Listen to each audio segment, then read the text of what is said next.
Martin Luther King Jr. was an African American who stood up for his rights and many other African American rights in the 1950s. He was born on January 15, 1929 in Auburn Avenue in Atlanta, Georgia. He was raised by a family of preachers and became the assistant to his father at the Ebsner Baptist Church. He and his two siblings learned to play the piano from their mom and were guided from their dad and grandfather through the church. A family outing to a shoe store resulted in the family being pushed to the back, after being told by the store owner that blacks were not allowed in the store. This was one of Martin Luther King's first experiences of discrimination. This was a result of the Jim Crow laws that were in effect at the time. The Jim Crow laws were laws of racial discrimination, yet they were supposed to create equal rights for everyone. The laws said blacks were not allowed in white-only restaurants, could not drink from the same water fountains as white people, and many more things that separated the blacks from whites. It was the experiences of these early childhood days that led Martin Luther King Jr. to stand up and protest equality for blacks. King's separation on his journey for fair rights truly began in college. He was no longer living at home, and it was in college that he put his beliefs into actions with protest and movements. In 1953, King married Coretta Scott, and 2 years later, Yolanda Denise King, his first child, was born. King became president of the Montgomery Improvement Association, also known as the MIA, in 1955. The MIA played a major role in fighting segregation in the city. The association was formed after the arrest of Rosa Parks. The MIA carried out the Montgomery bus boycott. The Montgomery bus boycott was 381 days of protest. A few years later, Dr. King became president of the Southern Christian Leadership Conference. The Southern Christian Leadership Conference was an organization for African American civil rights.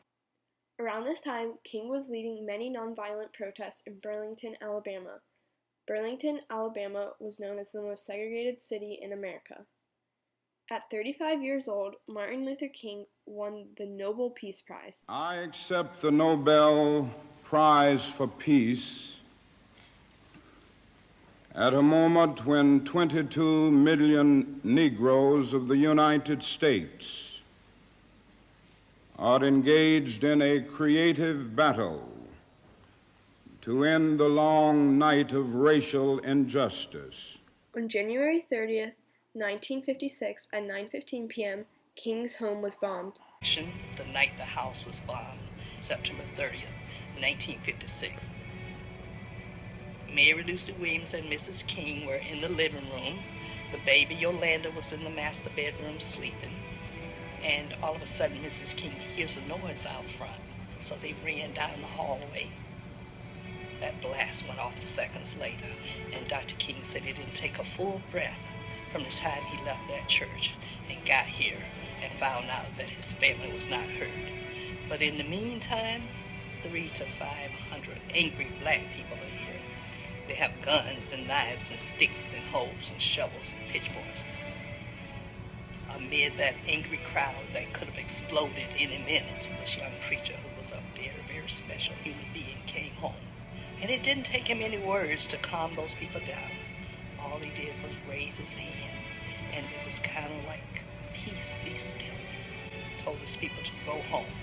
He who lives by the sword will die by the sword, and we have to love our white brothers and sisters even though they're not loving us back. This is MLK's initiation because he is really experiencing the lows of coming forward with what is right. On December 21st, 1956, Montgomery City Lines allowed no more segregation on buses. This is an example of one of the high points on King's journey.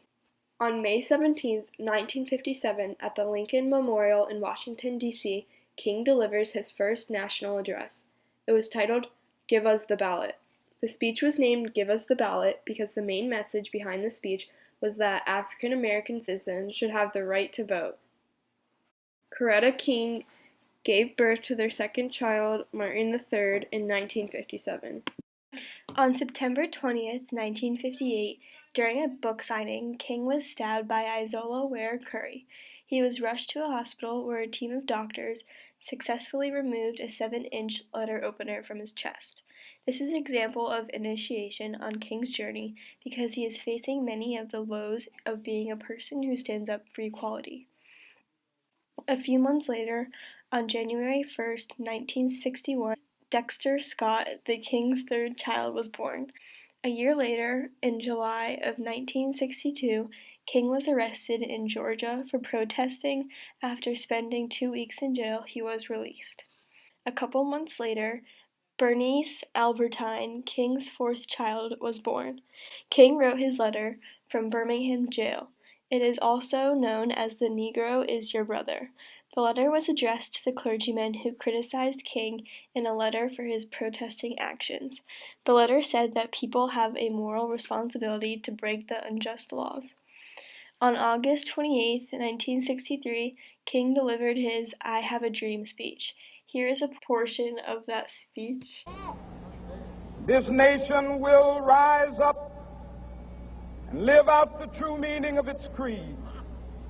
We hold these truths to be self-evident, that all men are created equal.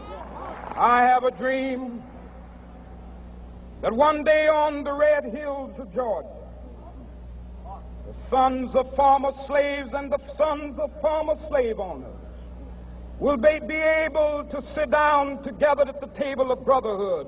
I have a dream. Because I have a dream that my 4 little children will one day live in a nation where they will not be judged by the color of their skin, but by the content of their character. One day right there in Alabama, little black boys and black girls will be able to join hands with little white boys and white girls as sisters and brothers. I have a dream today. King returned to what he believed in, African American rights, one of the most famous speeches in the United States.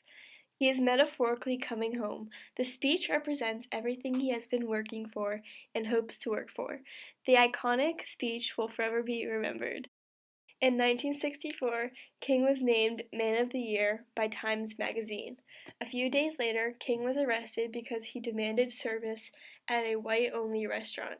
Martin Luther King Jr. was shot dead while he was standing outside on the balcony of his house. Because in his death, there is hope for redemption. I've long since learned that to be a follower of Jesus Christ means taking up the cross.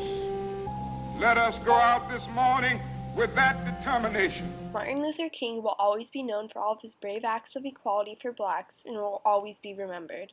This is King's return because he will always be a hero and have a legacy to look up to. January 18th will always be known as Mlk Day, dedicated to all the heroic acts of Martin Luther King Jr. Those who are called and those who are sent, they have a choice. They can say yea or nay. But those who are chosen do not have that luxury. And I know there were many times when Dr. King would have chosen to say no. But it was like, he was driven